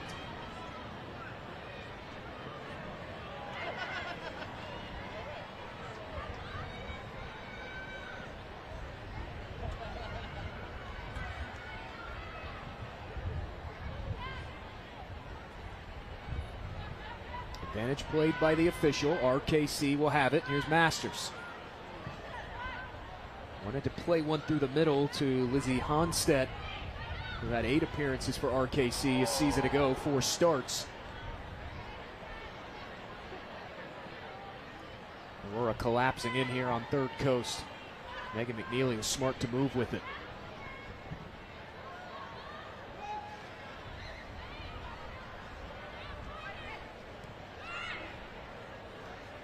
I see 2 Rapp sisters are in, and I want to see the third one, as the triplets are, as we know, the only triplets to play on a sports team in the nation. Eli Rapp, the third member of the Rapp trifecta. She and Maya Hansen starting the season on the injury rehab list.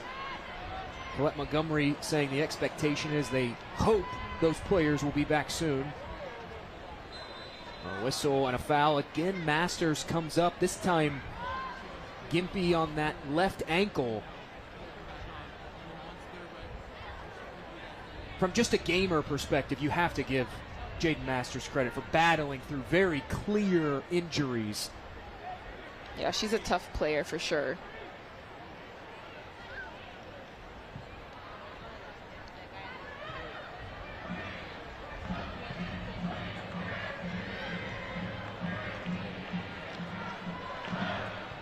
Spielic was able to nudge it over to DeWong. Now in stride, here's Wirtz. Wirtz, line drive, cross, it's Cat Rapp on the doorstep. What a save made. The second ball back in, cleared off the line.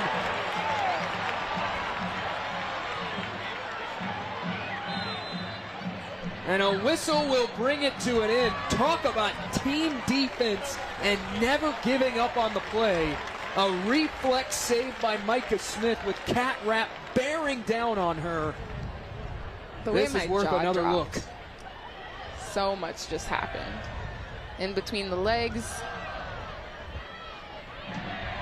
A save by the defender. See, one save by the defender, that counts. You and I had this discussion before we went on air, as Aurora already back on it. Off the volley, Wirtz sends it into the stands. A frantic moment for RKC Third Coast, but they hold firm. We've given so much praise to Micah Smith, but a good shout out to Ellie Redmond there, the outside back. She's the one who cleared that off the line, and now DeWong wins it back. Again, Wirtz off the volley, will sail it high. Well, she heard you from earlier when you said she took one too many touches at the top of the box. Both times now, she's only taken one touch, and both times the result has been she has sent fans home with a souvenir.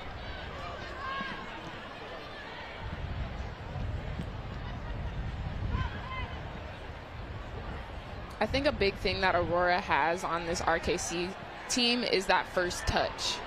Played into an empty space. Wirtz will track this one down. Couldn't get the cross off. Now Duong will whip one in. Oh, off the one touch. Sent narrowly wide of the near post.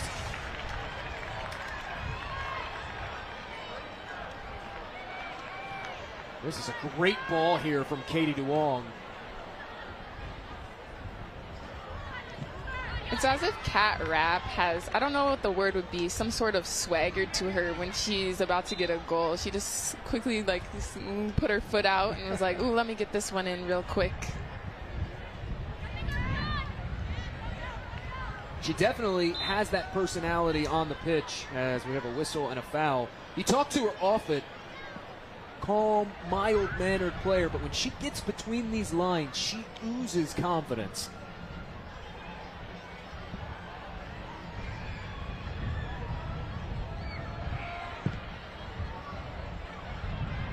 Norfolk sends this in off the set piece, takes a skip over the head of Tess Wirtz, and Micah Smith will pick it up to stop the danger. Good read by Duong, intercepts. No rest for the weary here. RKC Third Coast back on defense again.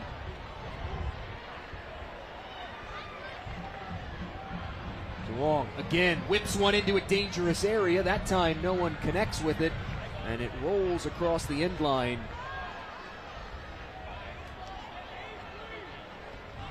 Earlier this week, the USLW League office putting out its newest power ranking. Hold on a minute, Tess Wirtz has won it back again and wins a corner for Minnesota. Feels like the first time in quite some time we've said that. Minnesota has been pretty successful on scoring on the corners, so let's see if they can get this one in. Aurora with a set-piece goal this evening, had one against Chicago Dutch Lion as well. They short the corner. Here's Wirtz. They'll work it back around to Taylor Shell. Now Wickers. Norfolk locked in a battle there with Jaden Masters.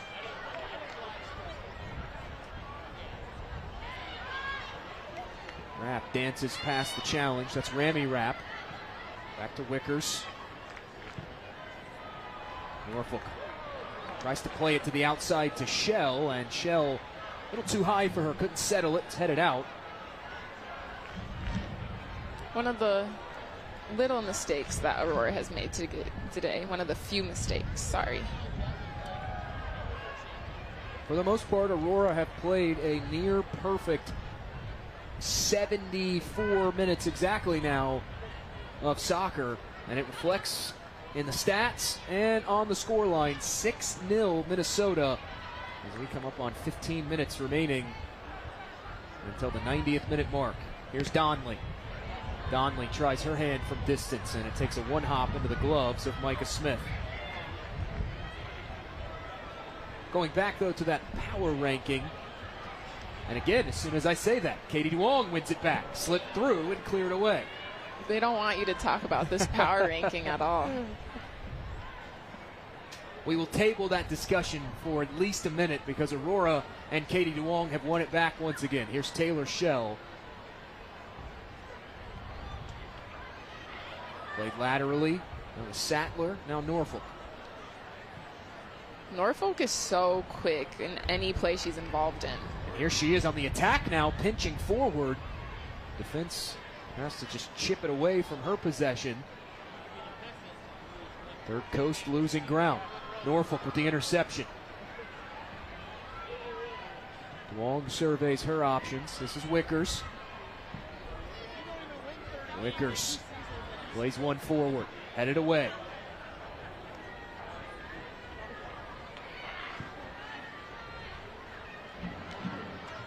Donnelly cleared back up the pitch. Now Duong. Zvilich gets to her right. Slip through to Shell. Nifty play here. Shell goes high. Ooh, Wirtz with the fake. That was one of my favorite plays of the game. Tess Wirtz, the Utah State Aggie, as Taylor Shell is down behind the play and slow to get up. We will have a stoppage now. Whistle from Logan Alger. I'll look at it here again. And there is that nifty play by Tess Wirtz. Allowed Zvilich just to slip it through. But then afterward, Taylor Shell stayed down on the pitch. And she is laboring, grabbing that right leg.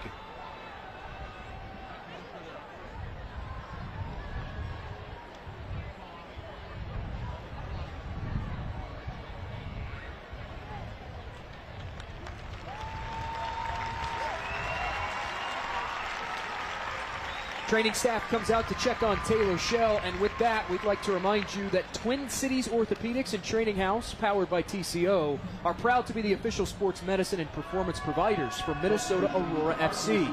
Together, TCO and Training House are trusted by some of the biggest names in sports and bring the same level of care to our athletes. Our Aurora sideline team is led by team physician Dr. Christine Heikus, athletic trainer Danielle Armstrong, sports performance coach Kayla Russell, and physical therapists Alexis Moshley and Kelsey Majerus. Thank you, TCO and Training House, for being a part of our team. Visit TCOMN.com and TrainingHouse.HAUS.com to learn more.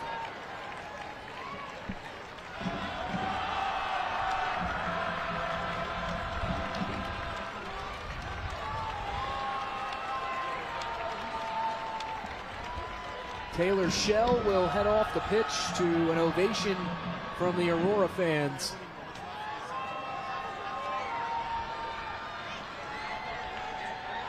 Aurora fans rocking the scarves. First 1,500 fans in the gates today got a commemorative scarf from Twin Cities Orthopedics as play resumes off a drop ball. Aurora FC's third season with us tonight. We hope to see you at our next home game here at TCO Stadium. 5,092, the official attendance number on this beautiful Thursday evening in Eagan, Minnesota. Wirtz curls this one to the top of the box. That's Rami Rapp.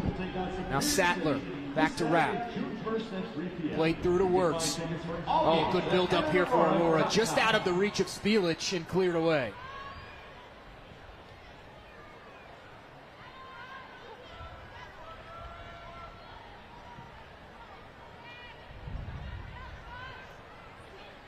A tie up in the midfield.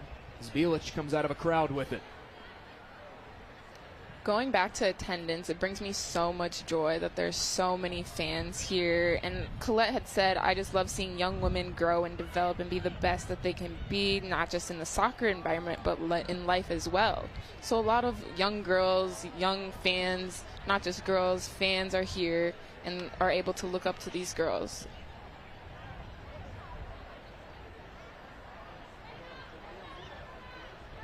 The attendance number has been something that people have focused on with Minnesota Aurora a lot over the last couple of seasons. And at one point during one of our broadcasts last year, as Duong will corral this in. Now here's Wirtz with space. Wirtz uncorks a shot and it goes high. At one point during one of our broadcasts last season, I tracked the attendance numbers, and I believe it was a June match of 2023, would have been the fourth highest attended match in the NWSL that season. Over 6,000 people out at that match. And we mentioned it earlier that Aurora had expanded capacity this season to fit 7,000 people. That's amazing. Whistle sounds from Logan Alger to bring things to a stoppage.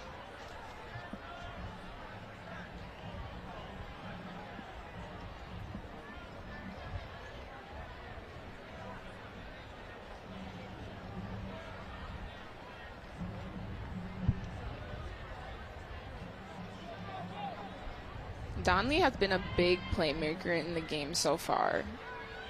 And the way she plays, some may say she has a lot of finesse and touch for a player along the back. Well, for good reason, because Alicia Donley actually started her collegiate career as a forward and only just last year at Dayton moved along the back. As that out of the reach of Katie Duong across the touchline for a goal kick for RKC. Now that you said that, that makes total sense that she was a forward. She's super tall and definitely has that forward mentality. And is a very productive back as well. Takes a definite shift in mindset to switch those two vastly different positions. Duong has a go, and it goes over the bar. Right, you have to be a very versatile player to do that. I know personally, if I would have had to go to D from forward, playing forward all my life, that would have been a struggle. 11 goals, 6 assists in 3 seasons at Dayton for Alicia Donley. Began her career at Tennessee.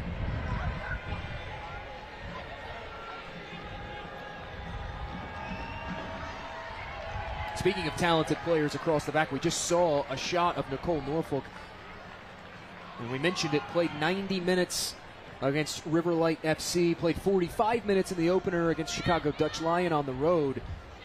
She is no stranger to going the distance as a defender. In fact, opened her career at Valparaiso with, get this, 3,591 consecutive minutes played without missing a minute.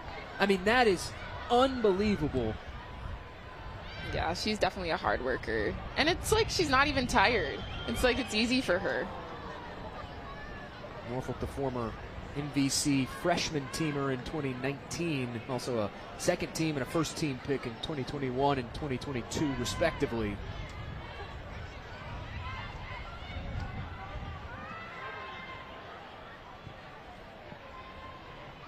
Sattler fires this to the outside. That's Wirtz.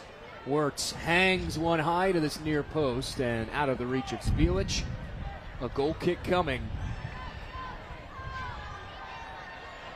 Wirtz just has been unlucky from that right side there. Just every time she's had the chance to get that shot, but it's just way too high.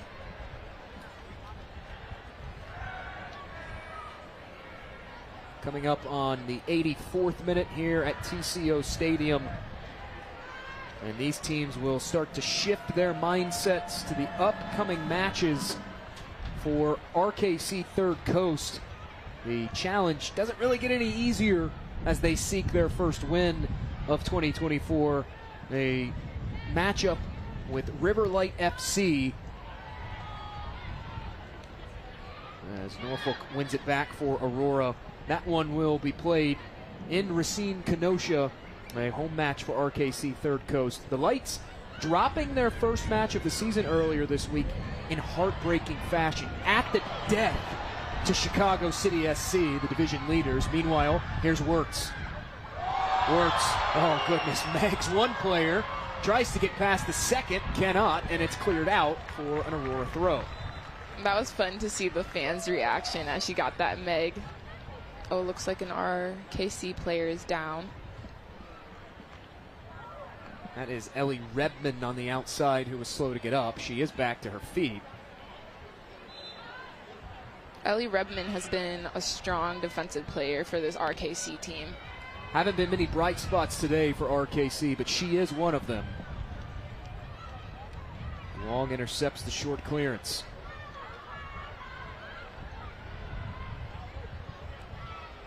Here's Donley. Oh, glove down, but the rebound coughed up, and Tess Wirtz finally has that goal. Make it Rapp, who picks up the rebound and puts it home. It's 7-0 Minnesota. I'm loving the enthusiasm from these fans, and they're excited to see themselves on the video board. Smith batted it down and coughed up the rebound to an unmarked Cat Rapp. I think Donley was the one that got that first shot using her forward skills. A well-placed ball by Alicia Donley. 7-0 Aurora.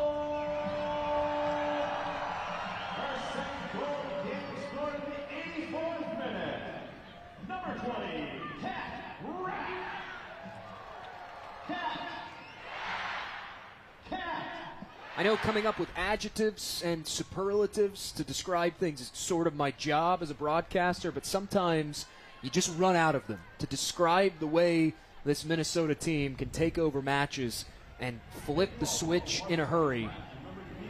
Today it started in the 5th minute, and it has carried on 80 minutes later. Cat Rapp perhaps putting a bow on things for Minnesota in their 2024 home opener. This may not be a close game, but it's still an exciting game. Aurora has been able to get some really unique goals. This is good to add to their highlight reel. Aurora a strong showing this evening, perhaps sending a message ahead of a heavyweight tilt in the Windy City on Sunday. That is where Minnesota heads for a matchup between two of the top teams in the Heartland Division. At least for tonight, with this win, Minnesota would move up to alone in second in the table as we look at Aurora's upcoming games. Rochester FC at Aurora Thursday, June 6th, and then on June 8th, Riverlight, the return trip up from Aurora, Illinois to TCO Stadium. But that one there at the top of that graphic is the one people are paying attention to right now. We touched on it a moment ago. Chicago City winning at the death on Tuesday night, an 89th minute winner to propel themselves alone atop the table in the Heartland Division, and perhaps a little bit of revenge in that match as well, because a handful of Chicago City players making the jump over to the expansion franchise Riverlight FC. Chicago City, again, exacting maybe a little bit of a measure of revenge. Definitely revenge going on. Riverlight's head coach Charlie Latshaw III, also a former Chicago City coach as well. Definitely some rivalry. I think that'll be a good matchup for Aurora to get some high level of play going. And keep in mind, Minnesota, as we have an RKC player slow to get up, Minnesota not only swept the season series with Chicago City last season, including a 7-0 victory to close out the regular season here at TCO, Aurora eliminated Chicago City from the playoffs in Flint, Michigan in the opening round of the Central Conference playoffs. So all eyes will be on Hoyne Field this weekend. Chicago City brings back a load of talent from last year. A whopping 21 players with experience on last year's USLW team come back, including Braylon Villamil, the FIU Panther, 3 goals last year. Sophia Jamie, 6 goals last year for Chicago City. Excaret Pineda, who plays at Oklahoma State, 4 goals for Chicago City last year. Oh, and don't forget, you have Molly Vapinski in goal, the Duke commit, who posted a 1.25 goals against average last season and has only allowed 4 goals in 3 starts to open the campaign. Yeah, this is going to be a tough matchup, especially with a team that is now, this is their 2nd season together, 21 players. The chemistry is probably insane. We talked about it last year during the Chicago City broadcast here back in July to end the season. The decision to retool the coaching staff and bring in Lakeisha Gums, the former Manchester City youth coach, to helm this Chicago City franchise. That one goes skipping into the gloves of Micah Smith. That decision has paid dividends and then some. In her first season, taking the franchise to the playoffs, and now perhaps pushing for more here in year 2 as the head coach. As we have reached the 90th minute here at TCO Stadium.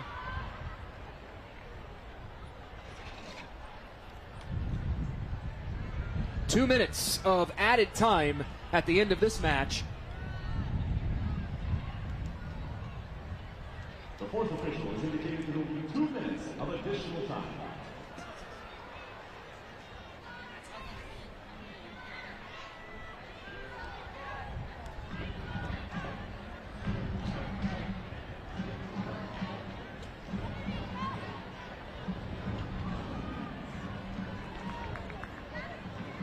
As we reach the waning moments of this match, Mariah Wynn is our Star Tribune Star of the Match. The Star of the Match presented by the Star Tribune.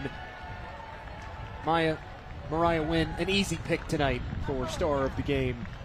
3 goals. What more can you say about the performance of Mariah Wynn? Mariah Wynn has definitely been a light to this Aurora team, just always going at full force to that goal and just wanting, you can tell she wants to get that goal in, and she's gonna, and she did. 3 goals tonight for Mariah Wynn. Runs her total to 4 goals on the season. And the Aurora chants begin at TCO Stadium. Looks like Kane is trying to kill some time.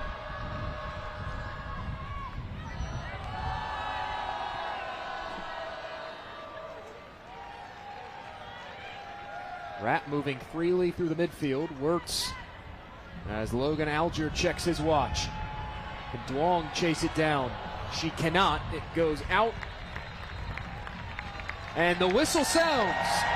Full time at TCO Stadium.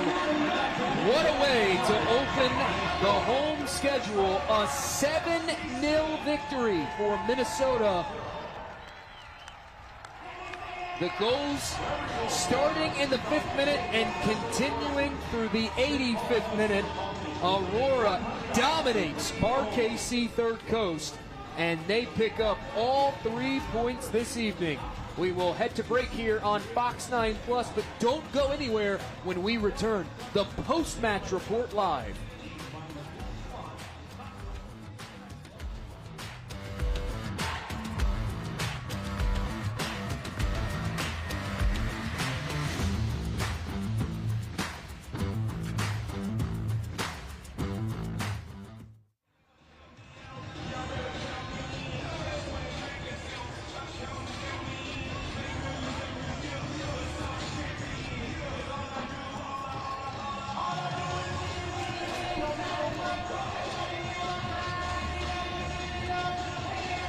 Gotcha.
Aurora dominates in their home opener, a 7-0 victory over Heartland Division foes RKC Third Coast. We're back live on Fox 9 Plus, along with Maya Aflakby. I'm Jake Griffith. Thanks for joining us. Maya, overall, your thoughts on what was an impressive performance for Minnesota tonight? Yeah, totally.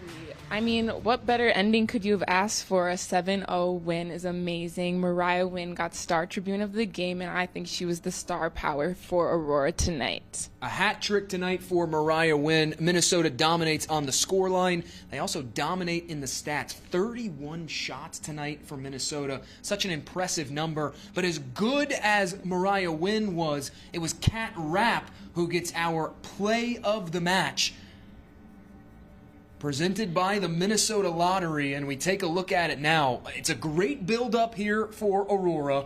As you see, Donnelly there with it, delivering a great ball, and then boom, bar down from Kat Rapp. That's what I like to see. The bar was her friend tonight. The bar helping Minnesota. It helped RKC a little bit. A couple shots go off the bar, but again, Aurora dominating 7 goals. As we take a look at the charity goals count for Aurora, they have run their total now to 16 goals. For every goal scored during the 2024 Aurora season, the St. Paul and Minnesota Foundation will donate $100 to Roots for the home team. That check by the end of the season might look pretty big based on the way this Aurora team can score. Right? They've been a force to been reckoned with tonight. Aurora wins 7-0 in their home opener against RKC Third Coast. They move alone into second place in the Heartland Division standings. A huge match coming up this weekend on the road against Chicago City SC. For Maya Aflakby and the rest of our broadcast crew, I'm Jake Griffith saying so long from TCO Stadium. We'll see you on June 6th for the Minnesota match.